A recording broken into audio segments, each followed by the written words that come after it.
না। আরো মজার বিষয় হলো আপনি এমন কিছু খণ্ডন করে দিয়েছেন যেটা আমি বলিই নাই।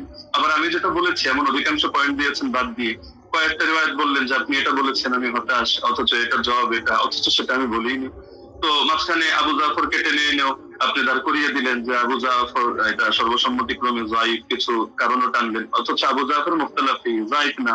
যদিও এটা মূল আলোচনা, ভাবে বলছি মুখতালাফি যায়িফ না, তাকে নিয়ে ইখতিলাফ হওয়া ভিন্ন জিনিস আর চূড়ান্ত ভাবে যায়িফ হিসেবে স্বীকৃত হওয়া ভিন্ন জিনিস। আপনি যে মত টানলেন এই মতের মধ্যেও তো আপনি মিস্টেক করেছেন। দেখা যাচ্ছে পরবর্তী যে কথাটা তিনি ভুল করেন ইত্যাদি, তার মধ্যে সমস্যা, ওই কথাটা টেনেছেন, তো সদরকুল হুকুমটা বাদ দিয়ে দিয়েছেন। অথচ আবু জাফরকে নিয়ে যদি দেখেন ইয়াহয়া ইবনে মাইন সিকা বলেছেন, ইবনু আবি মারিয়াম বলেছেন তার হাদিস লেখা যাবে, সমস্যা নেই।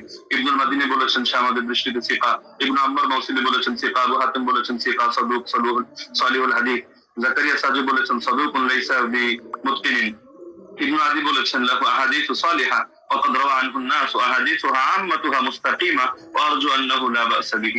ইবনু সাদ বলেছেন কানা সিকা, হাকিম বলেছেন সিকা, ইবনু আব্দুল বার বলেছেন ওয়াইনদাহুম সিকা আলিমুন বিতাফসিরুল কোরআন।